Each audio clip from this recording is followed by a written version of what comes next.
When we all think alike, no one thinks very much. Albert Einstein.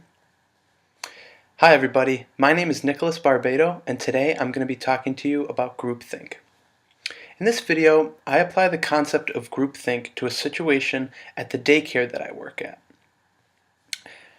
A child was having a little bit of a meltdown, and an occurrence happened where me and my colleagues and my coworkers were trying to find a solution, and groupthink got in the way of that. So first I'm going to explain the guidelines and definition of groupthink.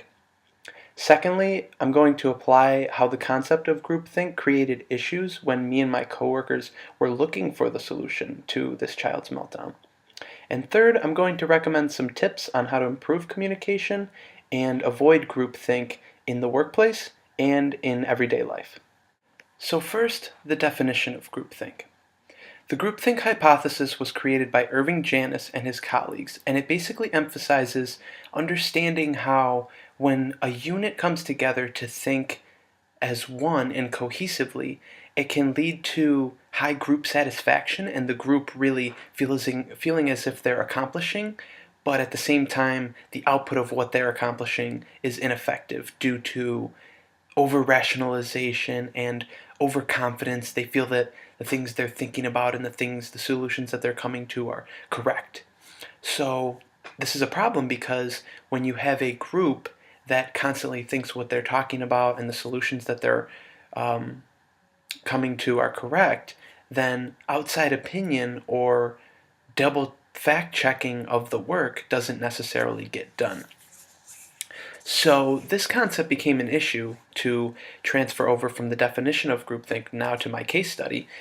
This concept became an issue when there was a child in my classroom that was not listening. They were hitting other kids, hands on other children, weren't cleaning up their messes after they were asked to, and so they were sat out. They were in the corner, they were sitting in a chair for probably about 5 minutes, and I was with another couple teachers, and I was asking them, okay, where should we go from here? What should we do? So this instance shows that, okay, so we have my group here, me and my two colleagues, and for some reason, groupthink started to get rolling. So they were saying, oh, I think we should sit him out longer and put him in the chair until, he's good and ready. And I'm thinking to myself, I have a counter opinion to that.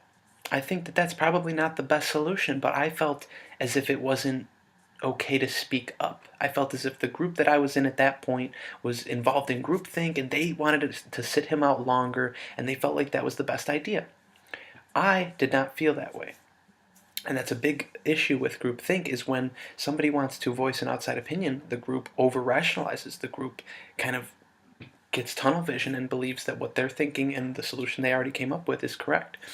So I walked over to the child, sat with the child, didn't say anything. And the child was obviously sullen and quiet and upset.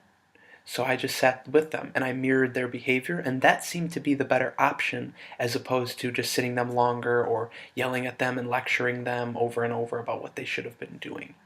So that issue of groupthink, where I was in a group of teachers and they were all thinking the same solution to the problem would just be to sit this child out longer. Well, I had an issue and I didn't feel comfortable stating that to them. Although I acted on it, I didn't feel comfortable arising out of the group think to state my opinion.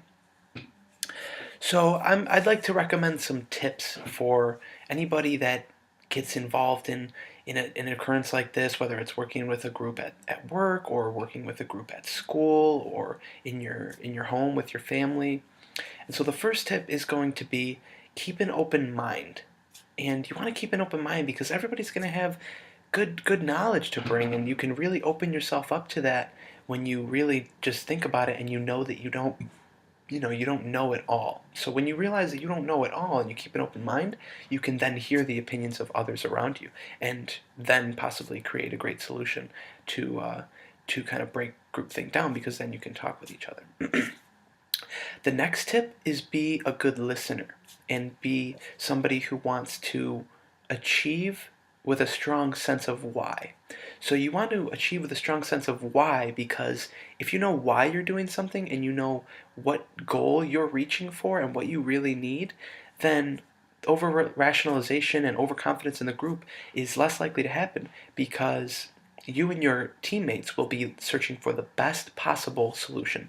Why are we doing this? We're looking for an occurrence to happen where this child gets out of this with a happy mindset and they're not sitting in the chair anymore, and it turned out to be great. We're looking for the best possible solution, and this makes sense in any group situation, because if you're at school, you can all know why you're doing something. You want to give the best presentation because it's going to give you the best grade, you're going to make the most impact, and you won't really just meld together with one line of thought if you're looking for the best possible solution. You're going to be looking, what's next? Who's got a good idea? Okay, that's a good idea. And you're going to meld them and you're going to look for the best way. Even at home, you could maybe have an issue with your parents, but you kind of guys know that you want the most cohesive family unit possible. You're not going to group think and stick on one avenue because you want the best. You're going to take in with that open mind and that good listening and your strong why. You're going to understand what needs to be done to create the best solution for you. So in conclusion, I just wanted to recap what we went over today. I really wanted to make it clear how groupthink was tied in with my case study at the daycare, and I hope that you guys fully understood that concept. And I argued that groupthink instance and groupthink in general can be very detrimental in reaching solutions, whether it be at home or in the workplace or at school, and it's important to take into consideration, am I being biased right now? And are the people around me being biased right now? And kind of melding into one mind, and just not taking outside opinion or outside fact, and really incorporating that to look for the best possible solution. As Albert Einstein said in the beginning, when everybody thinks alike, nobody's really thinking very much. And I'd like to just leave you with another quote that's actually very important to me and has helped me in my own life to stand out. And it's, if you find yourself on the side of the majority, it's time to pause and reflect. Thank you.